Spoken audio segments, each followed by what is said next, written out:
Hey guys, hope everybody's having an awesome day. Today I'm going to be reviewing the Bodyworks Jojoba Monoi Deep Conditioner. I was really excited to try this product for a long time because it was hitting on a bunch of different aspects that I thought were awesome. The first is that it's easily accessible. You can find Bodyworks at a lot of different places now. Walmart, I think some Targets have them, and a few different drugstores. So I thought that was awesome to be able to find a silicone-free deep conditioner with great ingredients on the ground pretty much everywhere. And you also get a lot for the money. I think this is like 10 bucks or something like that. I got it during a Curl Mart haul for about $7, which for 16 ounces of product, I was like, oh yes, let's see what this DC can do. You guys know I love deep conditioners. So first, the ingredients. I'll start with the good first. It's got a pretty long ingredient list, so I'll link where you can purchase this if you're interested, as well as the full ingredient list down below. But just to give you an idea, it's got water, cetyl alcohol, which is great for conditioning and detangling, coconut oil, Tiare flour, which I believe is the Monoi extract, jojoba seed oil, carrot oil, chamomile flower oil, tea tree leaf oil, sweet almond oil, castor seed oil, and it's also got aloe vera leaf extract. So it's got a really nice ingredient list. You've got your water in there for your moisturization. You've got a bunch of different oils, which my hair usually loves for nourishment, as well as adding some pliability while you're detangling and shine, as well as like cetyl alcohol, which is good for detangling, as well as for providing some conditioning as well. So really awesome ingredient list.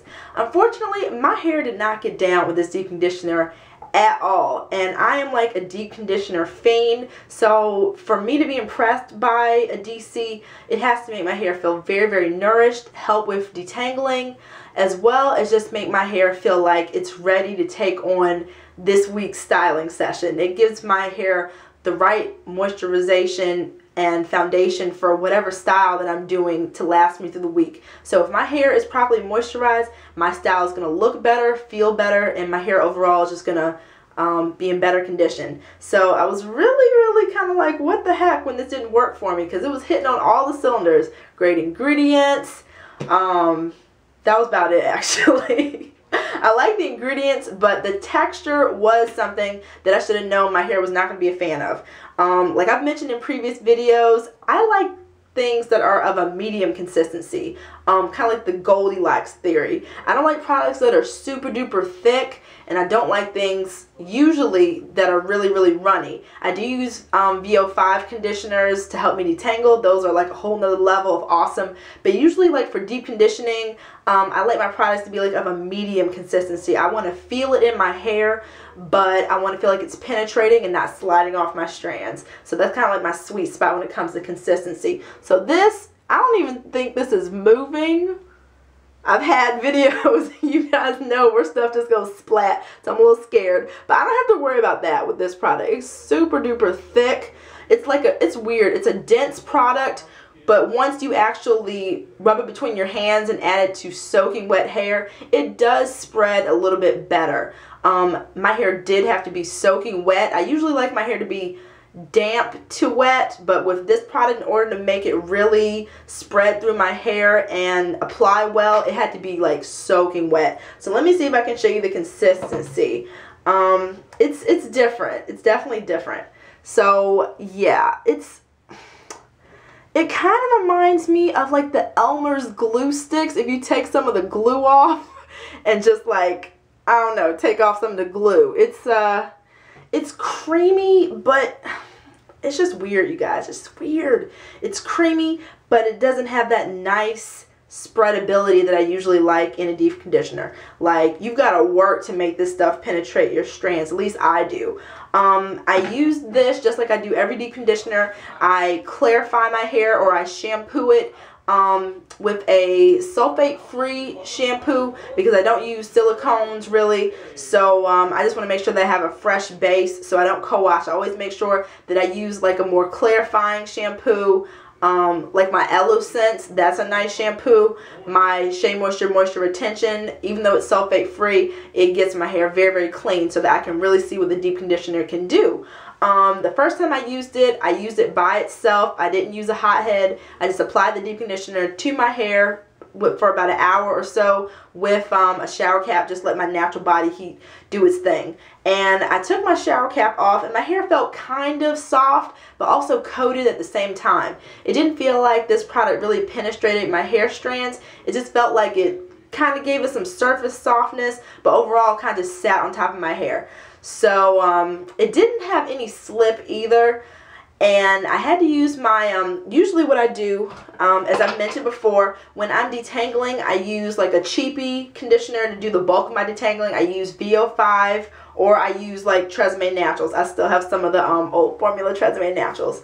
So I will use something like that to do the bulk of my detangling, and some deep conditioners I don't have to do that. So that gives it like bonus points if it has detangling of that caliber to where I can use it solely to deep condition. I mean solely to detangle and deep condition. So when I used this, I didn't have any slip to speak of. I had to add more water from the shower stream to even begin to really get to detangling my hair because my hair tangles very, very easily. So I was not really impressed with that. My hair didn't feel very nourished or supple or velvety soft. That's the way that I like my hair to feel after I deep condition. It felt just, you know, okay. I've had better results from rinse out conditioners as far as conditioning than I did with this one. So the second time that I used my hot head, which I'm also going to be doing a review on. I love that thing. Usually what the hot head does, it helps to increase the performance of lackluster deep conditioners. So I just knew it was going to make this finally sing for me a little bit, but it didn't actually. I applied the product, put on my hot head for about an hour or so. Usually the heat helps to open up my strands a little bit, the gentle heat, and it makes conditioners that are kind of like meh, so-so, make my hair feel better than they would without the hot head. But this one, it maybe went from like a 5 to a 5.5 in terms of how my hair felt. It felt a little bit softer, but I still kind of got that feeling that it just sat on top of my hair. It didn't really penetrate the way that I like my deep conditioners to. So I was kind of like, what the heck is going on? The ingredients are great, but I really think it's that consistency. My hair just was not feeling it. So yeah, guys, that's my review of the Eden Body Works Jojoba Monoi deep conditioner. I've tried a couple things from Eden Body Works that I really do like. This is probably the one that I'm just really not a fan of. And it's weird because most people seem to rave about it, which is why I was initially curious to try it. But, you know, my hair just didn't like it too much. I will say that I do like the fact that you get so much for the money. So it didn't work for me, but tons of other naturals have raved about this. So if you're looking for a good quality deep conditioner that has really stellar ingredients that you can get anywhere, if you're just trying to look for some staples to build your regimen, or just want to, you know, feed that PJ curiosity and try a new deep conditioner, I do recommend this. I just don't think that the texture agreed with my hair personally. But yeah, I have about 1 or 2 more uses out of this, I believe. And I'm going to add like a boatload of oils to it to get it to be a little bit more conditioning for me. Maybe some honey, I'll use it that way. Or I'll add some oil to it and use it as a pre-poo. My hair pretty much can take any deep conditioner or any conditioner for that matter that my hair is not really impressed with. And it makes a great pre-poo for me. So that's probably how I'm going to use this up. We'll see what happens. So yes, I also wanted to talk about my hair because I am in love with it right now, you guys. I did something I rarely ever do, and that's a braid out. That is one of the natural hair staple styles that I have not had good luck with at all since I've been fully natural. It was my boo during my transition, and twists were like but now it's the total opposite. Twists are my go-to when I do like a set style basically, and braid outs always result in tangly, dry hair for me. I'm just going to say really quickly because I can't wait to do a review on this. I used the Shea Moisture Superfruit Deep Conditioning Mask as my styler and my moisturizer, and I just sealed that with some camellia oil and used a little bit of a deep conditioner or a little bit of a leave-in conditioner, and this stuff is magical. So can't wait to review that. Hope you guys are doing well, and I'll see you very soon in my next video. Take care, everyone. Bye.